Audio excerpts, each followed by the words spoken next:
ఇన్నాళ్ళు farm house కి పరిమితమైన గులాబీ బాస్ త్వరలోనే బయటకు రానున్నారా? తెలంగాణ భవన్ కు వచ్చి నేతలను కలవనున్నారా? లోకల్ బాడీ ఎలక్షన్ పూర్తయ్యే వరకు నేతలకు అందుబాటులో ఉండాలని డిసైడ్ అయ్యారా?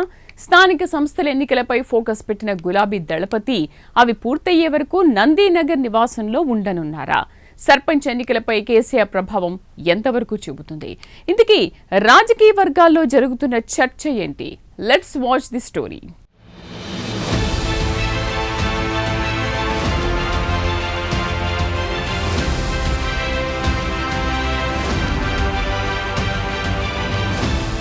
తెలంగాణలో స్థానిక సంస్థల ఎన్నికల నగారా మోగింది. డిసెంబర్ మొత్తం 3 విడతల్లో సర్పంచ్ ఎన్నికలు జరగనున్నాయి. రాష్ట్రంలో నామినేషన్ల సందడి మొదలైంది. ఇదే సమయంలో రాజకీయ పార్టీలన్నీ సర్పంచ్ ఎన్నికలపై దృష్టి సారించాయి. ప్రధాన ప్రతిపక్షం బీఆర్ఎస్ సర్పంచ్ ఎన్నికలను సీరియస్ గా తీసుకుంది. బీసీ రిజర్వేషన్ల విషయంలో అధికార కాంగ్రెస్ ను ఎండగడుతూనే సర్పంచ్ ఎన్నికల్లో మెజారిటీ స్థానాలు గెలుచుకోవాలన్న లక్ష్యంతో ముందుకు వెళుతోంది.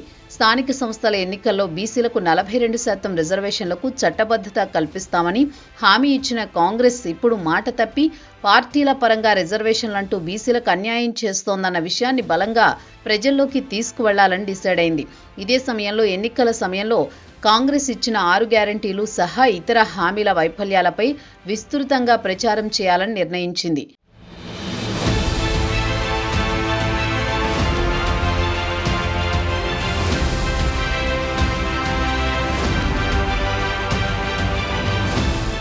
గ్రామ పంచాయతీ ఎన్నికలను బీఆర్ఎస్ అధినేత మాజీ ముఖ్యమంత్రి కేసీఆర్ ప్రతిష్టాత్మకంగా తీసుకున్నారు. వచ్చే 2028 అసెంబ్లీ ఎన్నికల్లో గ్రామాల్లో సర్పంచ్ ఎన్నికలు కీలకం కానున్నాయి. ఈ నేపథ్యంలో సాధ్యమైనంత వరకు పార్టీ బలపరిచిన అభ్యర్థులను గెలిపించుకోవాలని భావిస్తున్నారు. అందుకు తానే స్వయంగా రంగంలోకి దిగి ఎన్నికలను పర్యవేక్షించాలని డిసైడ్ అయ్యారట.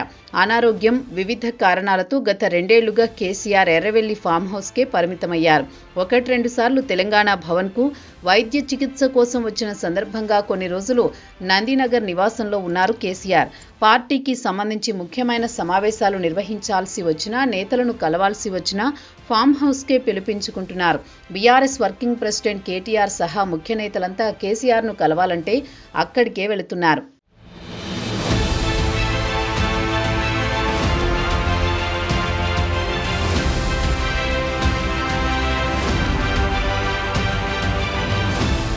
అయితే ఇప్పుడు స్థానిక సంస్థల ఎన్నికల నేపథ్యంలో గులాబీ బాస్ కేసీఆర్ నేతలకు, కార్యకర్తలకు అందుబాటులో ఉండాలని డిసైడ్ అయ్యారట. ఆ మేరకు డిసెంబర్ మొదటి వారంలో ఎర్రవల్లి ఫామ్ హౌస్ నుంచి హైదరాబాద్లోని నందీనగర్ నివాసానికి రానున్నారని సమాచారం. సర్పంచ్ ఎన్నికలు ముగిసే వరకు నందీనగర్ నివాసంలోనే ఉంటూ పార్టీ నేతలను కలవనున్నారని తెలుస్తోంది. ముఖ్యంగా జిల్లాల నుంచి కేసీఆర్ను కలిసేందుకు వచ్చే వారికి ప్రత్యేకంగా సమయం కేటాయించి సర్పంచ్ ఎన్నికలకు సంబంధించి కేసీఆర్ తగిన సలహాలు, సూచనలు ఇవ్వనున్నారని తెలంగాణ భవన్ వర్గాలు చెబుతున్నాయి. పార్టీ అధినేత కేసీఆర్ తెలంగాణ భవన్లో వస్తే పార్టీ నేతలకు, క్యాడర్కు బూస్టునిస్తుందనే చర్చ జరుగుతోంది. అది ఖచ్చితంగా స్థానిక సంస్థల ఎన్నికలపై ప్రభావం చూపుతుందని, పార్టీ బలపరిచిన సర్పంచుల గెలుపుకు దోహదం చేస్తుందని ముఖ్య నేతలు భావిస్తున్నారు.